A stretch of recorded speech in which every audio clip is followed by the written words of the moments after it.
Schneider's Bakery episodes are like Newton's third law. For every episode, there is an equal and opposite episode. Meaning, every time there's an episode that brings up a concept and does it poorly, there's another episode somewhere out there in the Schneiderverse that does the same concept way better.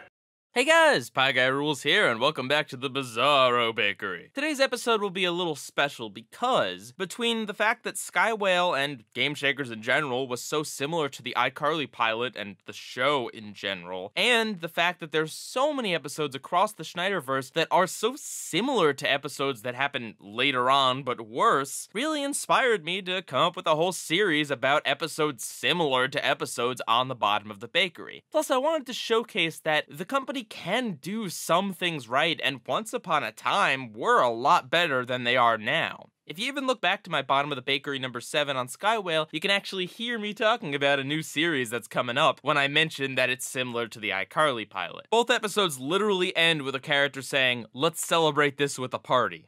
That's how similar they are. So if Skywhale is a donut that has been disgustingly burnt and tried to be salvaged with a few sprinkles on top, then iPilot is a sesame seed bagel baked to perfection, because it's a lot better for you than a donut, and bagels and donuts are similarly shaped but have entirely different tastes to them. And that's the thing. The differences between Skywhale and iPilot are night and day. It is so different, and that's primarily because iPilot is incredibly well written. Here's the story and the entire setup to iCarly. After angering their nasty teacher, Carly and Sam get stuck having to watch through a bunch of auditions for the talent show. Most of them are incredibly boring, but there's a few kids with weird and unique talents that Carly and Sam really like. And in between acts, the two make fun of their annoying teacher. Freddie, who is filming the talent show, also films Sam and Carly doing this. He then accidentally uploads footage of the two of them making fun of their teacher instead of the actual auditions onto a video site, where they get a few thousand views, and a bunch of positive comments. When Carly and Sam go to their teacher the next day, they want to have all the weird kids be in the talent show, but their teacher, partially mad because of the footage of the two of them making fun of her, and also partially because she's just a stick in the mud, only wants the boring standard talents to be featured in the talent show. Out of frustration at not allowing kids to just showcase their weird talents and being told what to do all the time by this teacher, Carly decides that they should make their own webcast where they can say and do whatever they want, and have the first show be all about these kids with weird, wacky talents. When you break it down, the show does a great job of presenting all of these circumstances that make a very logical reason why Carly would come up with the idea for a web show. You have the fact that Freddie posted footage of Carly and Sam bantering back and forth to each other that accidentally got them a lot of views and popularity, combined with the idea that there isn't a place to showcase kids with weird talents, and the fact that this teacher constantly tells them what they can and can't do and say. So it makes sense why Carly would want a show where the two of them get to host, which is something that's already been proven popular, that features kids with weird talents when they have no other place to showcase their talent. And it's also a giant take that at their stick-in-the-mud teacher. Let's compare that to what happens in the Game Shakers pilot. Their teacher gives them an assignment to make something that will improve humanity. They fail at making a moving plate that will encourage people to exercise while they're eating. The one girl has already previously designed a game where she just clicks on a narwhal to change the color of it. And from that, suddenly the two just decide to make a game, and it's all done off screen. Their teacher then tells them that video games can't improve humanity, but at that point it doesn't matter because their app already went to #1 in the App Store and they're filthy stinking rich. Do note that they didn't make this game to get back at their teacher because their teacher never expressed any hatred of video games until after they already made the video game. So basically the backstory is their teacher assigned them this ludicrous assignment to make the world a better place, and they just decided to make a video game. Neither of the two girls are gamers, or at least they don't talk about being gamers or really liking video games in any form. The only thing we see, and we only see this after they've already made the game, is that the one girl likes to play with Simon, which is not a video game, but in fact a physical game. iCarly's pilot got all this information across in 22 minutes, whereas Skywhale took 44 minutes to do their premise, and they didn't actually show the game being made. There's just a lot of fluff in there, a lot of YouTuber cameos that are kind of pointless, and characters bragging about how good the game is. There's a whole part where Double G's crew shows up at the Game Shakers headquarters demanding their money, and they're like, well, we'll come back tomorrow. Game Shakers do nothing, the crew shows up again the next day at their school, chases them to their headquarters, and then they have a discussion about what to do about the money that they owe them. There's absolutely no reason why they needed to come back the next day and chase the kids down when they could have just had the scene right there and then. And how about the comedy? In Skywhale, you get obnoxious blonde kid and in iPilot, you get Sam and Carly talking about Miss Briggs's pointy boobs. I'll let you decide which one's funnier, but personally, I'm gonna have to go with pointy boobs on this one. That was an odd sentence. Anyway, let's talk about the actual practicality of these kids doing this. Two kids making a live broadcast of themselves goofing off is totally something that is very realistic. Granted, this came at a time when YouTube was still young and so was streaming, but that's still something that is very easy for any kid to do. Yes, Freddy just so happens to have all of this really expensive fancy equipment, but even if he didn't have that stuff, it would still be relatively easy for these girls to do this. Compared to Game Shakers, where the one girl is just good at programming. And we know this because she says she's good at programming. We don't get to see this in any capacity, she just says it and the audience is just supposed to believe it. Oh, sure, she made a quote-unquote game where she clicks on a narwhal and changes its color, but if I had to guess, it probably doesn't take that much programming skill. And like I said in the review, it is totally possible for kids to be good enough at programming to make a successful phone game because, you know, it's not as complicated as making something like a AAA game or anything like that, but kids making a very successful app isn't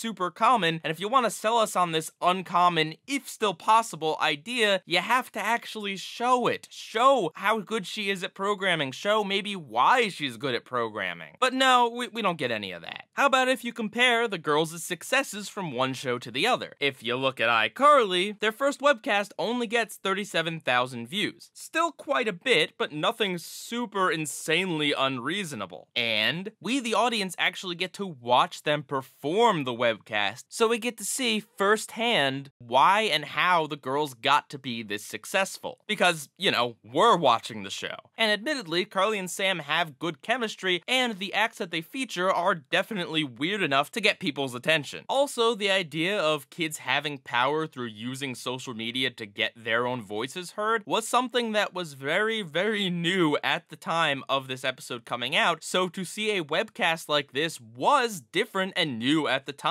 YouTube was not at all a big thing at this point. And on Game Shakers, their app shoots up to #1 in the App Store, and we don't really get to understand why. I mean, sure, if you want, you can actually download and play the game for yourself. It is free, but I shouldn't have to actually play a game to understand something in the episode. And also, the game is just okay. It's not like it's anything revolutionary. It's just a simple phone game. And also, even though the episode goes through great lengths to show us that all these YouTubers and other people really, really love this game, no one actually explains what it is about this game that makes it so good, like why they like playing it. No, we don't get any of that. It's just, well, the girls have success now because, the story says they do. Yeah, there we go.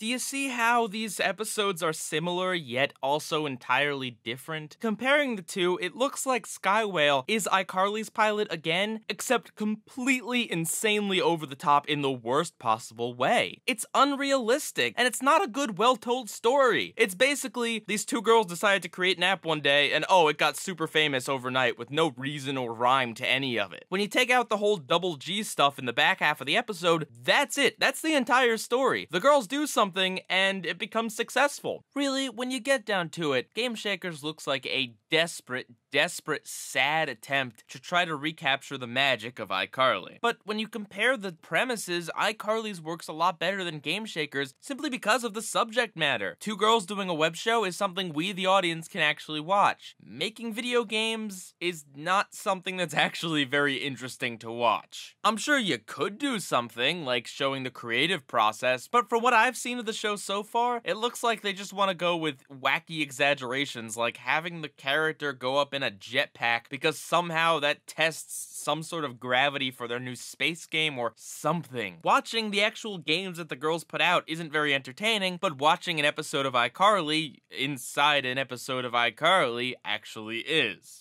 iPilot is so much better than Skywhale. It's a better written story that provides unique circumstances that lead to the creation of the web show. It's actually funny, and it's concise and to the point. It's a lot more down to earth and relatable, and the characters have a real chemistry with each other. Skywhale is, well, it's iPilot if it were written by the modern Schneider's Bakery crew, which it was.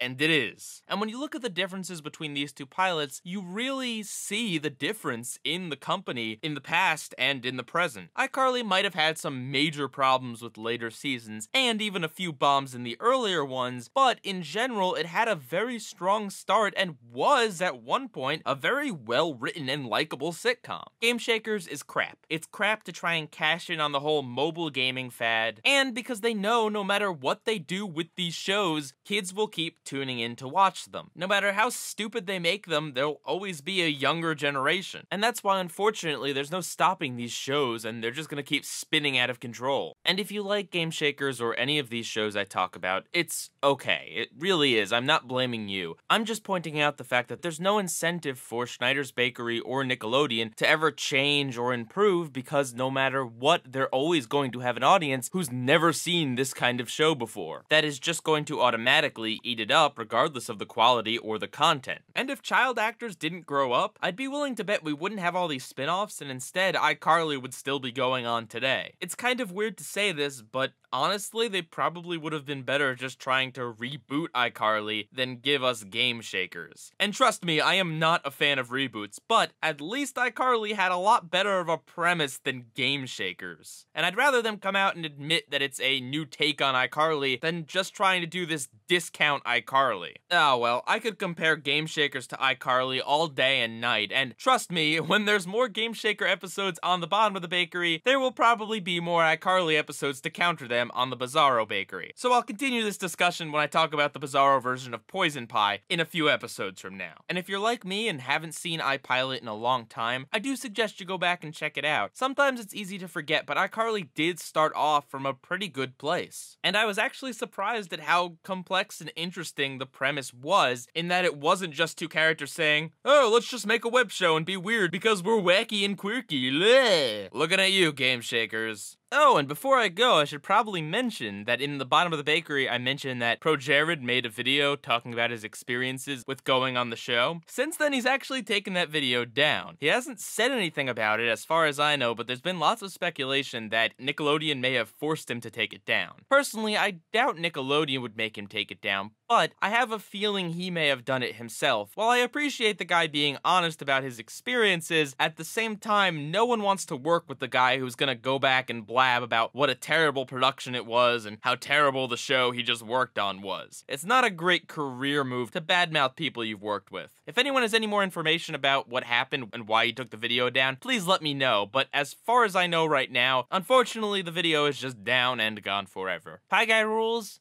out.